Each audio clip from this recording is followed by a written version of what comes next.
বিসমিল্লাহির রহমানির রহিম।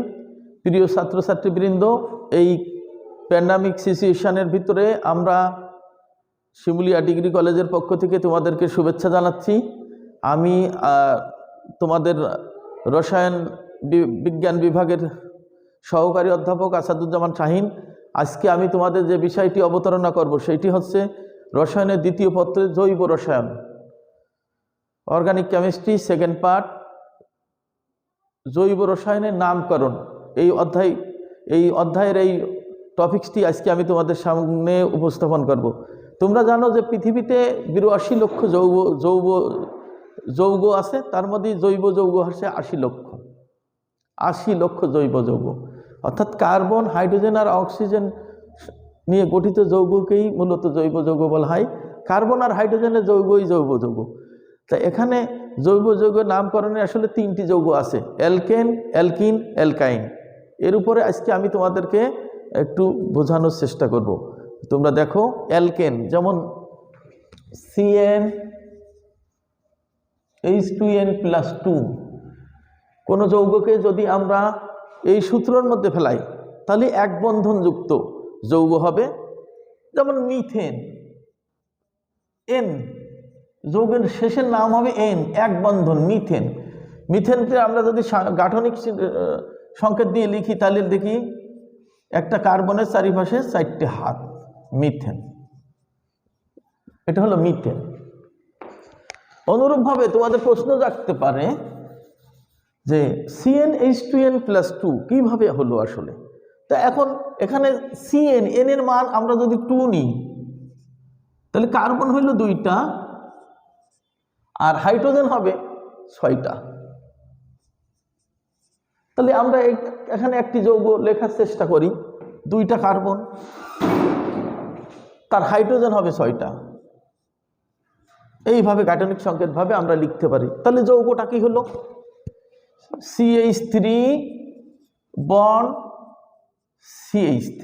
তাহলে কি 2 কার্বন বিশিষ্ট যৌগ তোমরা জানো কি? ইথেন।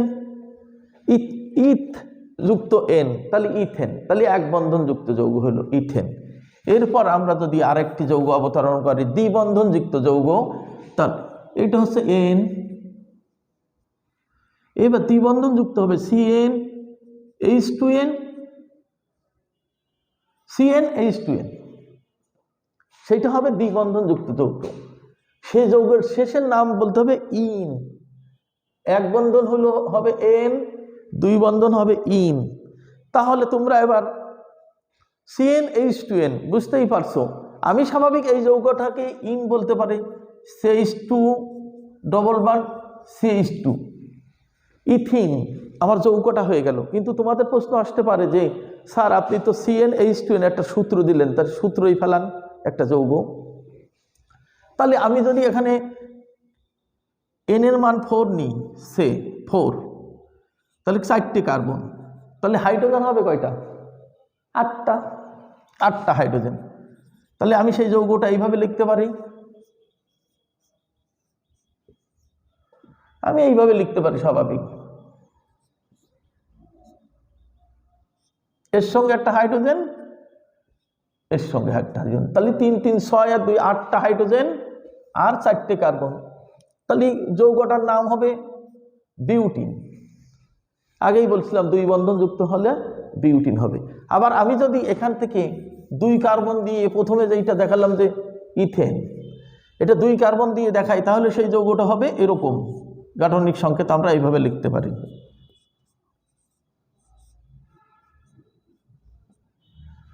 ডবল বন্ড আছে, যৌগটা আছে ইথেন, আগে ছিল ইথ যোগ ইন, ইথিন, তাহলে ইথিন হয়ে গেল।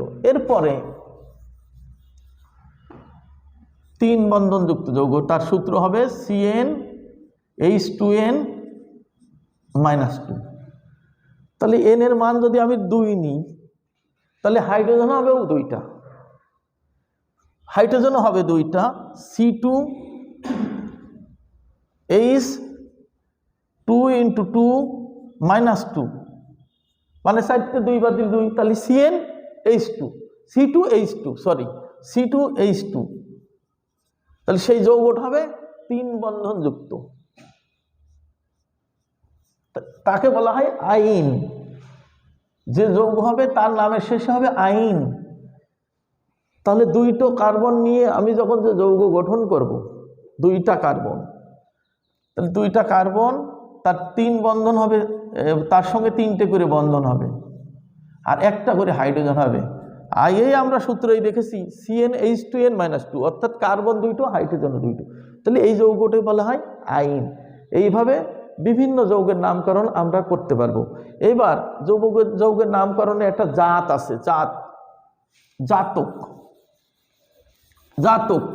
যেমন আমরা জানি CH4 মানে মিথেন, আর C2H6 মানে ইথেন। এখন আমরা আগেই জেনেছি যে কার্বনের পারমাণবিক সংখ্যা হচ্ছে 6।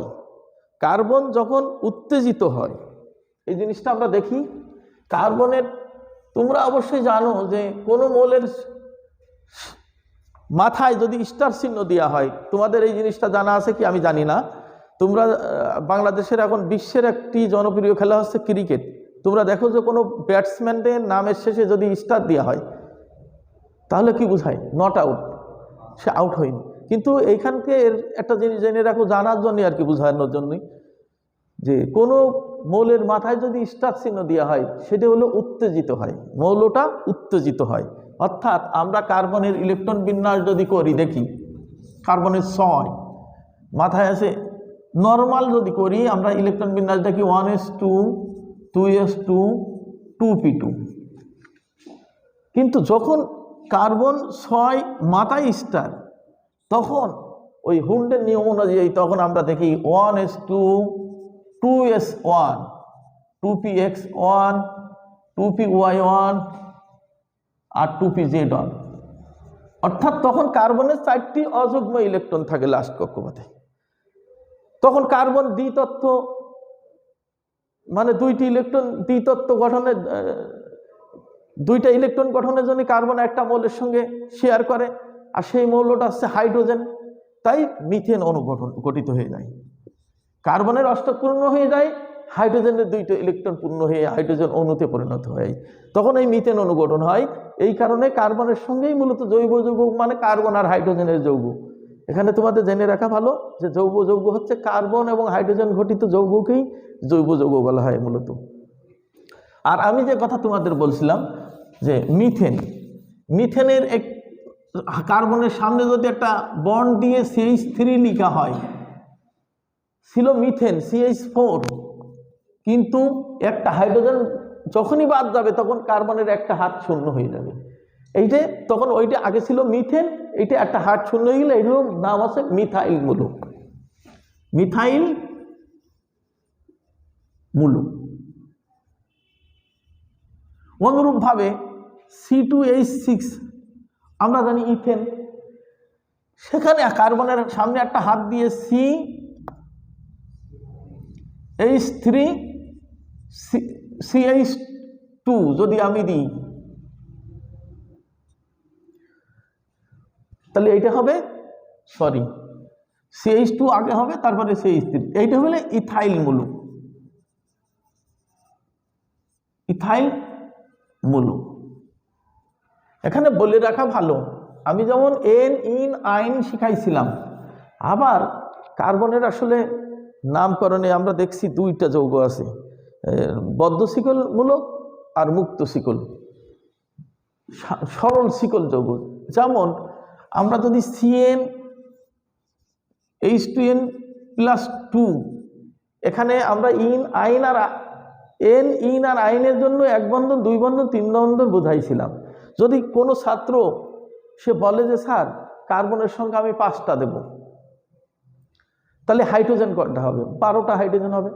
সেইভাবে আমরা সেই যৌগের গাঠনিক সংখ্যাটা লিখতে পারি, 5টা কার্বন, 1 2 3 4 5, তাহলে হাইড্রোজেন 12টা হবে। 12টা হাইড্রোজেন আমরা এইভাবে দিতে পারি।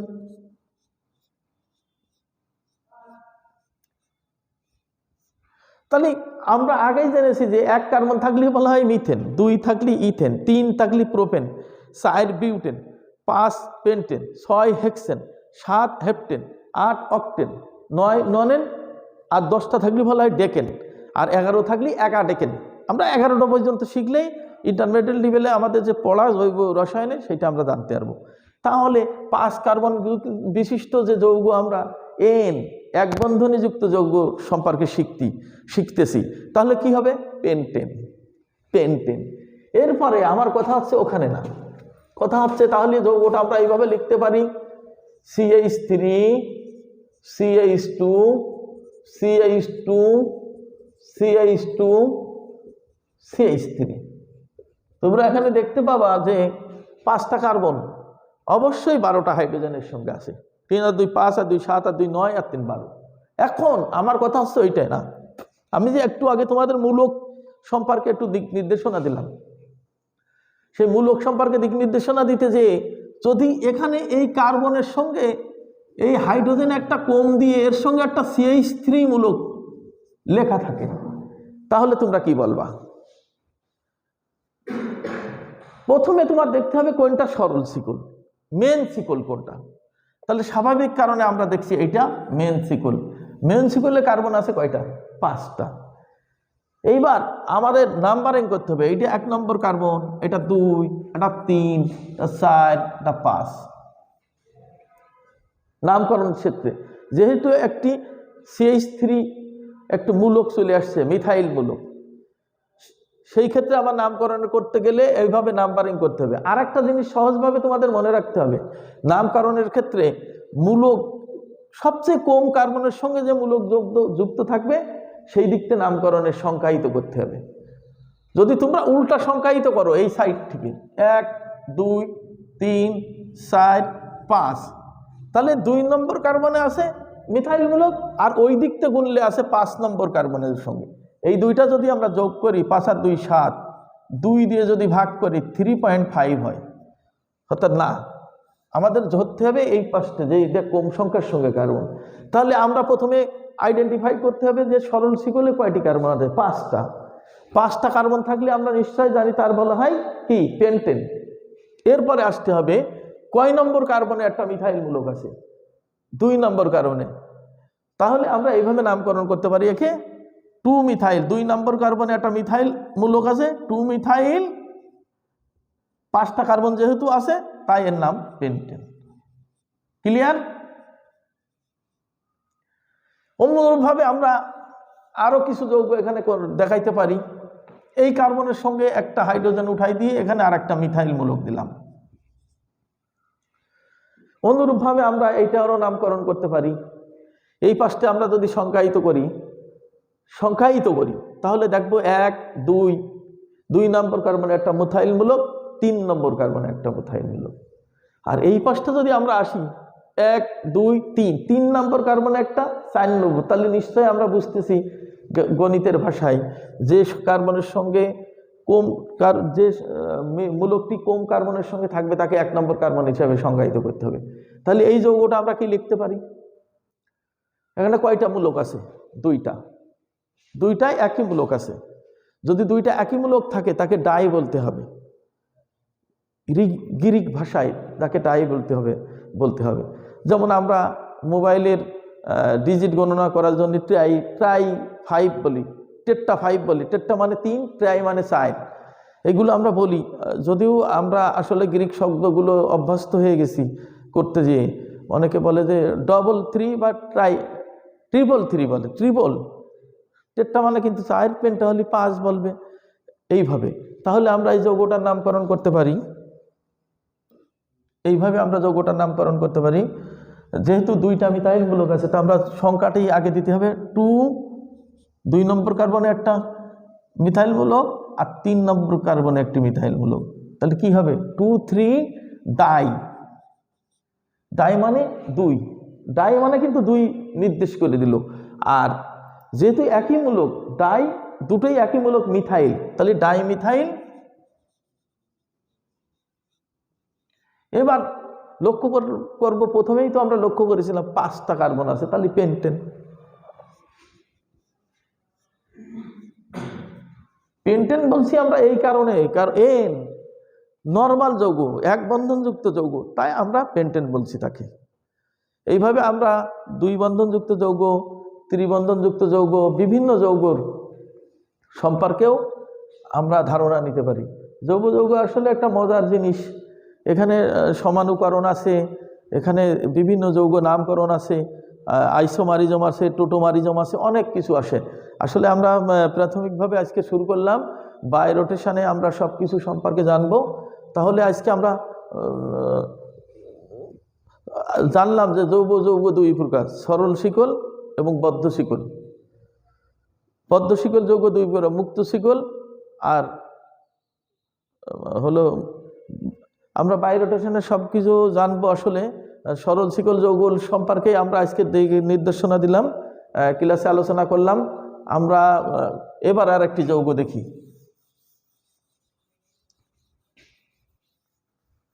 নামকরণে যেমন এই একটা যৌগ আছে,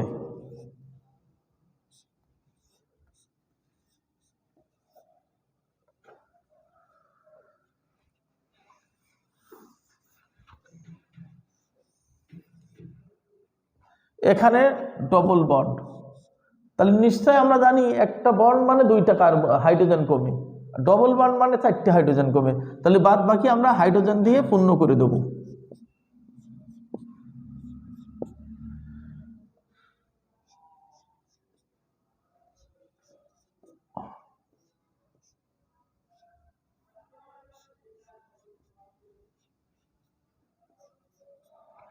তাহলে এই যৌগটা যদি আমরা গাঠনিক সংকেতভাবে এইভাবেও লিখতে পারি, নর্মালে আবার এইভাবেও লিখতে পারি, CH3 ডবল বন্ড CH3, এর সঙ্গে একটা হাইড্রোজেন থাকবে। তোমরা আগেই জেনেছো যে একটা হাইড্রোজেন মানে একটা হাত পূর্ণ। এখানে দেখতে হবে যে কার্বনের 4টি হাত পূর্ণ আছে কিনা। এটা 4টে পূর্ণ আছে, এটাও 4টে পূর্ণ আছে, এটাও আছে 4টে, এটাও 4টে। তাহলে ঠিক আছে। তাহলে এই যৌগটার নাম আমরা কি বলবো? প্রথমে আমরা ডবল বন্ড আছে, তাহলে যৌগটা হবে ইন। আমরা আগেই জেনেছি এক বন্ধন থাকলে এন, 2 ইন, 3 থাকলে আইন। তাহলে আমরা প্রথমে দেখবো যে শিকলে কয়টা কার্বন আছে, 4টি। এরপরে দেখবো কয় নম্বর কার্বনে 2 বন্ধন আছে, ডবল বন্ড আছে 2 নম্বর। তাহলে এর নামকরণ আমরা এই করতে পারি, 4 কার্বন থাকলে বিউটেন, যেহেতু 2 নম্বর কার্বনে একটা ডবল বন্ড আছে, তাহলে 2 বিউটিন, এই নামকরণ আমরা করতে পারি, 2 বিউটিন। বা এইভাবেও আবার লেখা যায়, অথবা বিউটিন 2। তাহলে ঠিক আছে, আমরা আজকে ডবল বন্ড সম্পর্কে শিখলাম। আগামী দিন আমরা 3 বন্ড এবং এই যৌগ যৌগের নামকরণের আরও যে বদ্ধ শিকল, মুক্ত শিকল, অনেকগুলো আছে পদ, সেগুলো শিখবো। তোমরা সকলে ভালো থেকো, নিরাপদে থেকো। আগামী দিন ইনশাল্লাহ জৈব রসায়নের এই টপিকস নিয়ে আবার দেখা হবে। আল্লাহ হাফেজ, সকলকে ধন্যবাদ।